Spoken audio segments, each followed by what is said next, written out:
So dear students, आज हम discuss करने जा रहे हैं पैथोफिजियोलॉजी 1 थर्ड सेमेस्टर के जो एग्जाम्स के जो एमसीक्यूज हैं वो आज हम डिस्कस करेंगे कि पैथोफिजियोलॉजी जो 1 है थर्ड सेमेस्टर में उसमें जितने भी एग्जाम्स हुए हैं 2019 से लेके 2022 तक उनमें जितने भी एमसीक्यूज आए हैं वो मोस्ट प्रोबेबली जो एमसीक्यूज रिपीट हुए थे वो इन्हीं एमसीक्यूज में से आए थे 40 एमसीक्यूज में से। उम्मीद है कि आप लोगों का भी जो एग्जाम्स होगा अभी होने वाला जो है फर्स्ट सेमेस्टर के एग्जाम्स के बाद थर्ड सेमेस्टर वालों के एग्जाम्स जो होंगे उनमें भी जो एमसीक्यूज आएंगे वो यहीं से ही मोस्ट प्रोबेबली रिपीट होंगे। इवन हमारे जो एग्जाम्स हुए थे थर्ड सेमेस्टर के उनमें भी इन्हीं एमसीक्यूज में से बहुत सारे एमसीक्यूज रिपीट हुए थे। जो एमसीक्यूज रिपीट हुए थे हमारे पेपर में वो मैं यहाँ पर आपको मार्क करूंगा कि ये एमसीक्यूज हमारे पास आए थे, तो आप उन एमसीक्यूज को अच्छे से देख लीजिएगा। हो सकता है कि वो एमसीक्यूज आपके पेपर में भी दोबारा से रिपीट हो जाएं। तो टाइम वेस्ट किए बगैर जो है हम चलते हैं अपने लेक्चर की तरफ। जो हमारे एमसीक्यूज हैं आज के पैथोफिजियोलॉजी 1 के, तो डियर स्टूडेंट्स नंबर 1 जो एमसीक्यूज है हमारे पास, granuloma with caseous necrosis is seen in. Question पूछ रहा है कि भाई कौन से केशियस नेक्रोसिस में जो ग्रेनुलोमा होता है कौन से में देखा जाता है। लिम्फोमा में देखा होता है, सार्कोडियोसिस में देखा जाता है, इसी तरह फॉरेन बॉडी ग्रेनुलोमा में या ट्यूबरक्लोसिस में। आंसर जो है हमारे पास क्या है, ट्यूबरक्यूलोसिस। सो डियर स्टूडेंट आपको बताता चलूं कि ग्रेनुलोमा जो केशियस नेक्रोसिस में देखा जाता है वो मोस्ट प्रोबेबली जो है तकरीबन 2 डिजीज में देखा जाता है। नंबर 1 ट्यूबरक्लोसिस में और दूसरा जो है हमारे पास फंजी में। तो उसके बाद जो एमसीक्यूज है हमारा सेकंड वो है most common chronic inflammatory cells are. किराए के जो ज़्यादा जो most common chronic inflammatory cells होते हैं वो कौन से होते हैं। वो डियर स्टूडेंट्स मैक्रोफेजेस होते हैं। कौन से होते हैं, मैक्रोफेजेस, जो जा करके फॉरेन बॉडी को या एंटीजन या पैथोजन को क्या करते हैं, जो इनगुल्फ करते हैं, उन्हें मैक्रोफेजेस कहते हैं। तो थर्ड जो एमसीक्यूज है हमारे पास, Goodpasture syndrome is example of. ये कौन से हाइपर सेंसिटिविटी का टाइप है। तो इसका आंसर जो है हमारे पास है 3, जो कि हमारे पास type 2 hyper sensitivity.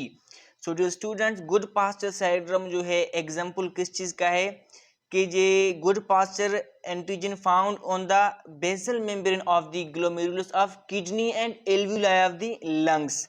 Most probably जो गुड पास्चर सिंड्रोम जो पाया जाता है वो किडनी में पाया जाता है, दूसरा लंग्स में। जो बेसल मेम्ब्रेन होता है किनका, किडनी में जो ग्लोमेरुलस का और लंग्स में जो एल्वियोलाई का, तो उनमें जो हाइपर 2 सेंसिटिविटी पाई जाती है, जो कि क्या है हमारे पास, हाइपर 2 सेंसिटिविटी। उसके बाद एमसीक्यूज हमारे पास है generalised oedema through the body is termed as. उसको हम कहते हैं एनासार्का।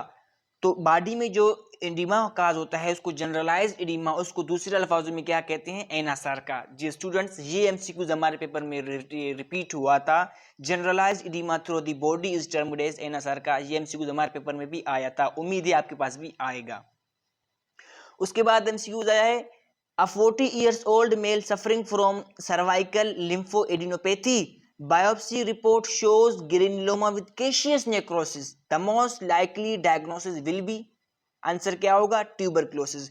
ट्यूबरक्लोसिस क्यों होगा, मैंने आपको पहले ही एमसीक्यूज में बताया था कि भाई जो ग्रेनुलोमा जो पाया जाता है, केशियस नेक्रोसिस जो पाई जाती है वो मोस्ट प्रोबेबली 2 डिजीज में पाया जाता है। नंबर 1 ट्यूबरक्लोसिस में, नंबर 2 हमारे पास फंजाई में। तो आंसर जो हमारे पास क्या है, ट्यूबरक्लोसिस। डियर स्टूडेंट्स ये एमसीक्यूज भी हमारे पास रिपीट हुआ था, तो इसी पे मार्क करें ताकि हो सकता है आपके पेपर में भी ये रिपीट हो जाए। उसके बाद एमसीक्यूज जो है हमारे पास रिगार्डिंग टाइप 1 हाइपर सेंसिटिविटी, इसका आंसर क्या है।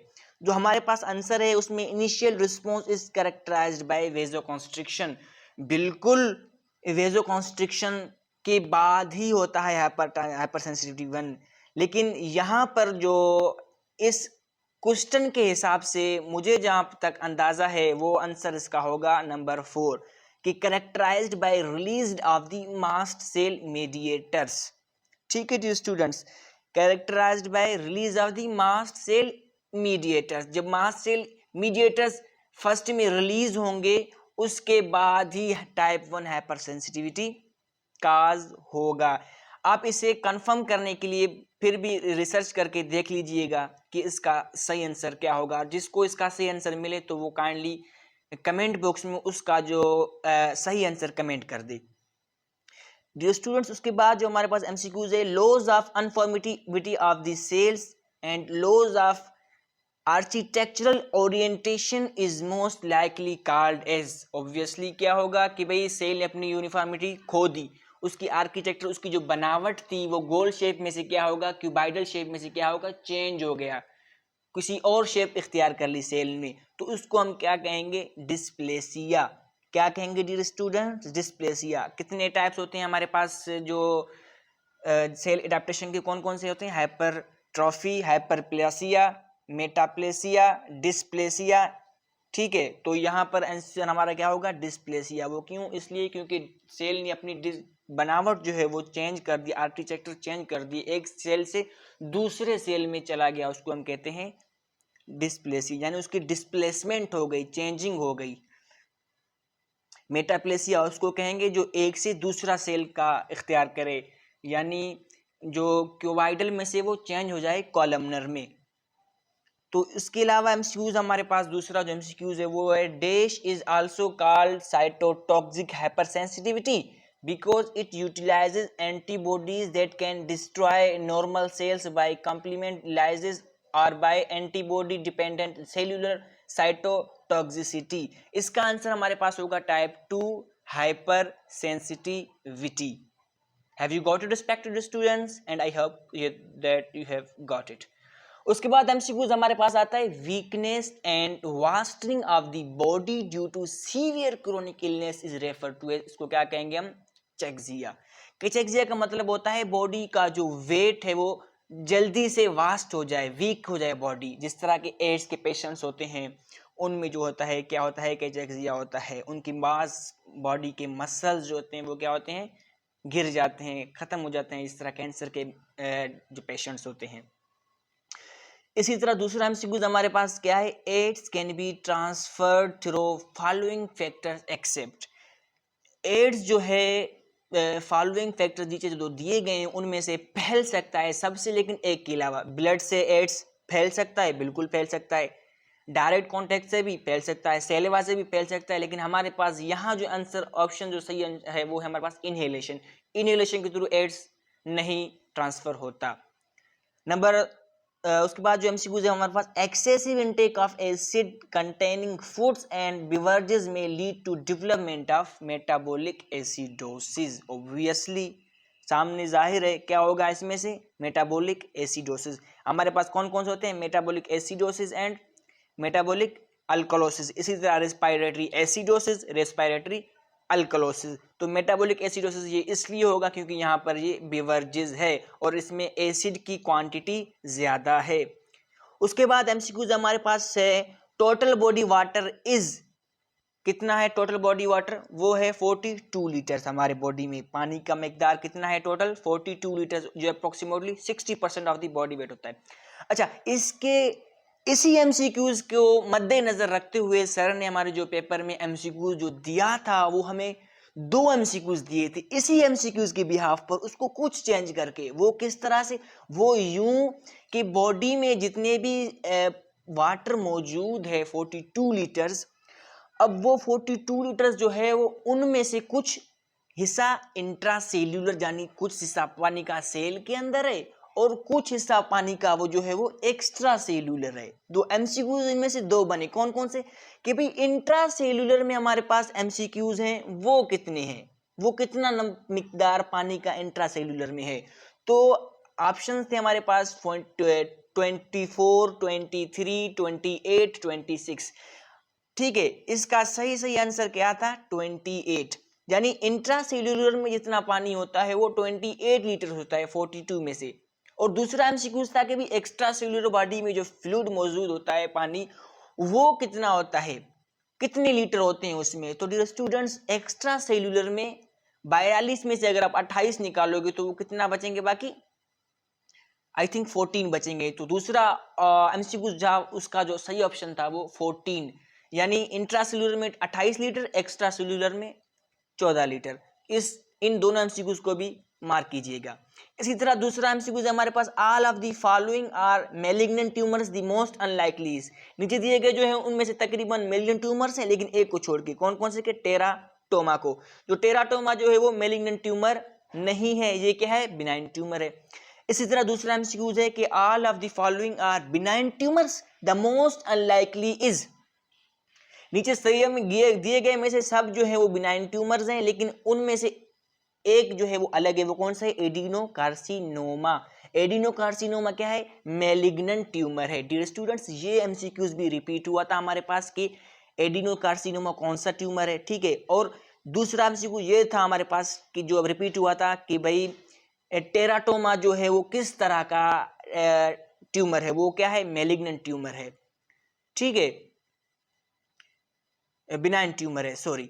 इसके अलावा जो एमसीक्यूज है एडिनोकार्सिनोमा के बाद ये है कि a 45 years old female with ovarian carcinoma develop ascites.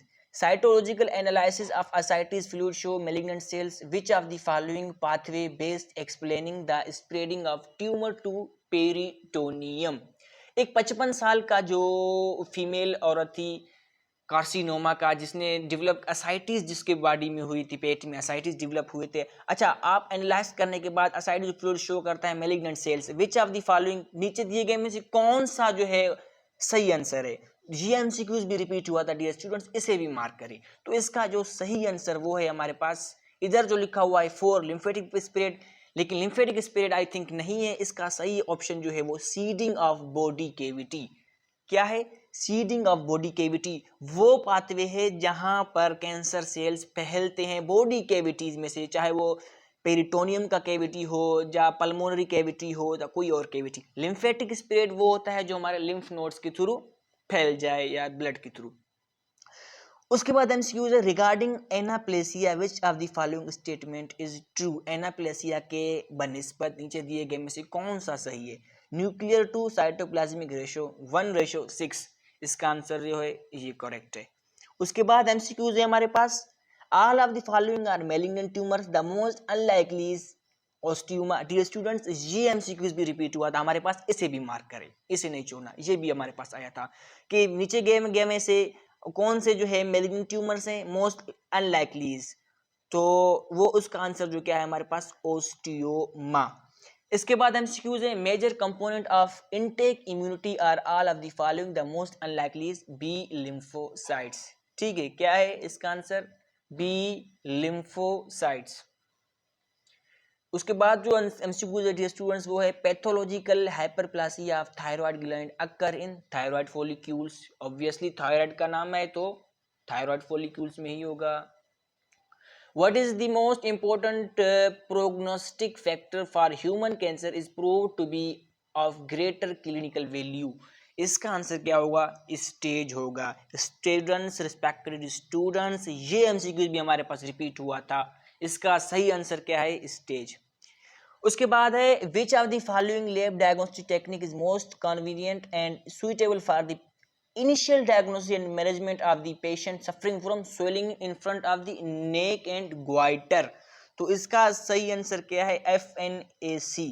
ठीक है, ये इसका बिल्कुल करेक्ट ऑप्शन है, क्योंकि FNAC का फुल फॉर्म क्या है? Fine needle aspiration cytology. एक नीडल के थ्रू जो है वो हमारे जो ग्वाइटर जब होता है तो उसमें इंसर्ट करते हैं और उसको निकालते हैं, चेक करते हैं। उसके बाद है MCQs regarding necrosis which of the following statement is true? Heart shows coagulative necrosis. ये एमसीक्यूज भी हमारे पास रिपीट हुआ था। इधर तो लिखा हुआ है कि regarding necrosis which of the following statement is true. Answer क्या है? Heart shows coagulative necrosis. लेकिन वहां पर जो लिखा हुआ था कि भाई heart shows which type of the necrosis, coagulative necrosis, caseous necrosis, liquefactive necrosis या फेटल नेक्रोसिस, तो उसका आंसर क्या था? Coagulative necrosis. Dear students, heart में जब भी किसी टाइप का नेक्रोसिस होता है वो कोगुलेटिव नेक्रोसिस होता है, जबकि ब्रेन में जो नेक्रोसिस होती है वो कौन सी? लिक्विफेक्टिव होती है। अच्छा, उसके बाद एमसीक्यूज है metastasis of cancer most unlikely occur by aerosol droplet. ठीक है, metastasis of cancer most unlikely occur नीचे दिए गए में सब में से जो है वो कैंसर हो सकता है, लेकिन अनलाइकली कौन सा होगा नीचे, एरोसोल ड्रॉपलेट, ड्रॉपलेट की फॉर्म में कैंसर नहीं जाता। हेमोटेजियस स्पिरिट की ब्लड के थ्रू भी जा सकता है, लिम्फेटिक स्पिरिट के थ्रू भी जा सकता है, direct seeding of body cavities, मैंने कहा था ना कि बॉडी जो कैविटीज होती हैं वहां पर फैलना, कोई पल्मोनरी कैविटी हो गया, इसी तरह पेरिटोनियल कैविटी हो गया। तो दूसरा एमसीक्यू हमारे पास है, विच of the following is earliest stage of vascular events of acute inflammation. ये एमसीक्यूज भी हमारे पास रिपीट हुआ था कि भाई नीचे दिए गए में से अर्लीस्ट स्टेज वस्कुलर इवेंट कौन सा है एक्यूट इन्फ्लेमेशन का, वो क्या है, वेजोकॉन्स्ट्रिक्शन। जब पैथोजन आता है तो वो क्या होता है, वेजोकॉन्स्ट्रिक्शन। उसके बाद क्या है, reaction due to injection of horse serum, serum sickness is example of type 3 hypersensitivity.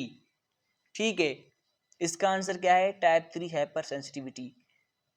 उसके बाद एमसीक्यू से, all are causes of atrophy, the most unlikely is increase workload, ये भी सही है। उसके बाद एमसीक्यू से, in full term pregnancy which one of the following cell adaptation has maximum contribution to increase in the size of nucleus.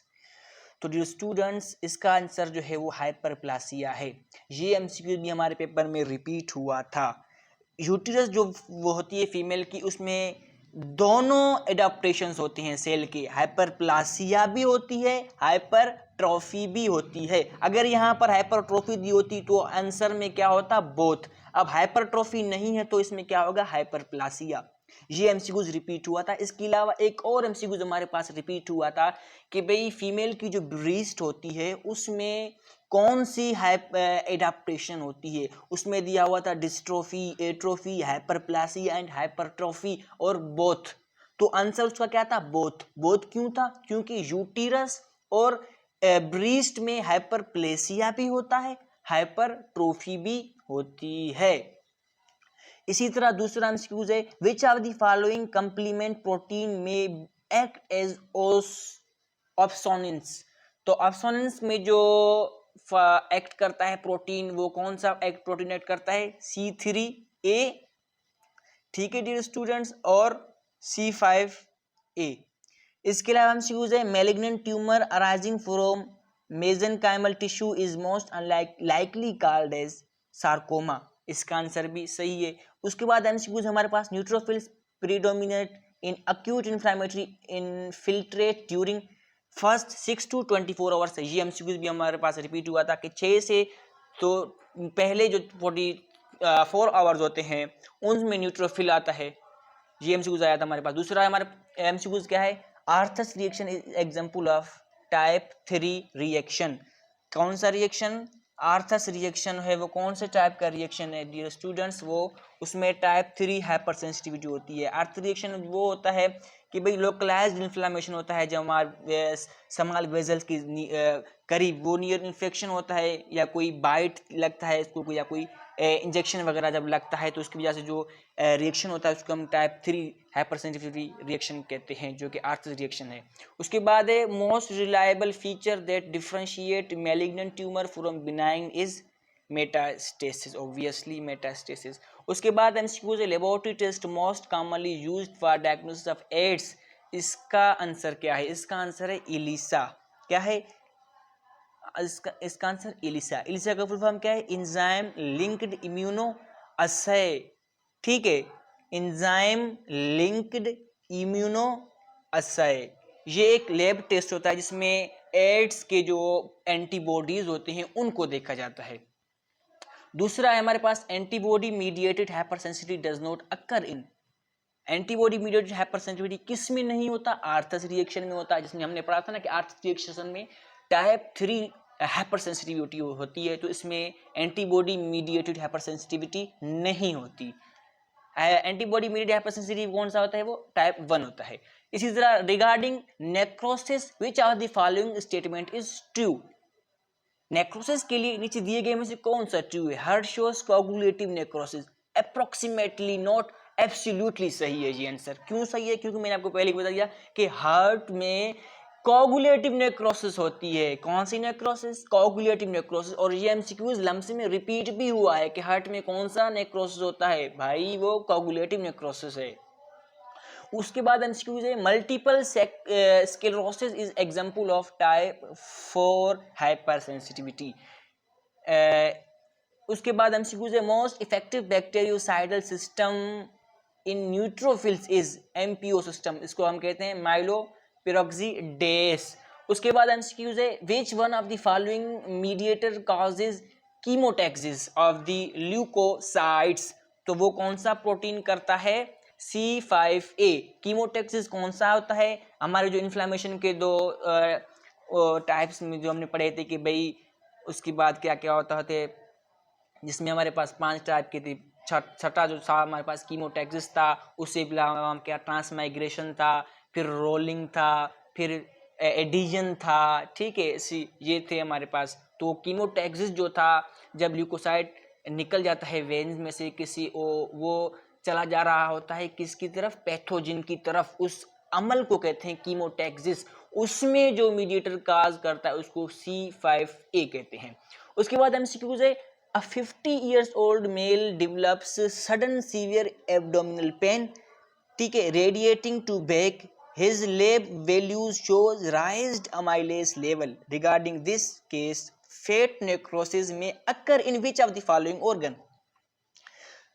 सीधा सीधा इसका जवाब दिया गया है। इस पूरे सिनेरियो को छोड़ो, आप इस अमल को देखें, सिर्फ जो एक लाइन होता है हमारे पास कौन सा है, फेट नेक्रोसिस। तो फेट नेक्रोसिस कहां पर पाई जाती है, पेनक्रियाज में पाई जाती है। अगर फेट नेक्रोसिस की जगह पर दिया होता है कोगुलेटिव नेक्रोसिस तो वो क्या, हार्ट में। अगर इसकी जगह पर दिया गया होता कॉलिक्यूलेटिव नेक्रोसिस तो वो क्या होता, ब्रेन होता। तो फेटल नेक्रोसिस कहां पर पाया जाता है, फेट नेक्रोसिस पेनक्रियाज में, डियर स्टूडेंट्स। उसके बाद एमसीक्यूज हमारे पास increase concentration of potassium in the blood is termed as obviously hyperkalaemia, जब कम होगा तो हाइपोकैलीमिया। ये थे हमारे पैथोफिजियोलॉजी के एमसीक्यूज डियर स्टूडेंट्स, जो कि मोस्टली रिपीट होते हैं एग्जाम्स में। उम्मीद करता हूं कि आप लोगों के जो एमसीक्यूज आएंगे पैथोफिजियोलॉजी 1 के, तो इस दफ़ा थोड़ा सीन चेंज किया गया है आप लोगों के लिए। वो इसलिए कि आप लोगों को जो है वो एमसीक्यूज 60 दिए गए हैं और थ्योरी आपका जो है वो 20 मार्क्स का है। तो उम्मीद करता हूं कि इनमें से जो 30 एमसीक्यूज होंगे, जो 2 नंबर का एक होगा, 15 तो कम है, 15 से ज़्यादा 18, 20, 22 तक एमसीक्यूज में भी यहाँ से रिपीट हों। तो डियर स्टूडेंट्स, अगर इसी तरह के एमसीक्यूज आप तक पहुंच सकें दूसरे जो सब्जेक्ट्स हैं हमारे AHN के, इंग्लिश के और हेल्थ असेसमेंट के, तो काइंडली चैनल को सब्सक्राइब करें, मिस्टर सनाउल्लाह लेक्चर्स को सब्सक्राइब करें और बेल आइकन को भी दबाएं और एक लाइक भी दें, ताकि दूसरे जो एमसीक्यूज आए अपलोड हों दूसरे सब्जेक्ट्स के, वो उनकी नोटिफिकेशन आप तक पहुंच सके और आपके एग्जाम्स जो हैं वो बेहतर से बेहतर तरीन हो जाएं। मिलते हैं अगले लेक्चर में, दूसरा जो होगा वो हमारे दूसरे सब्जेक्ट का जो एमसीक्यूज होंगे। Have you got respected students, अल्लाह हाफिज़।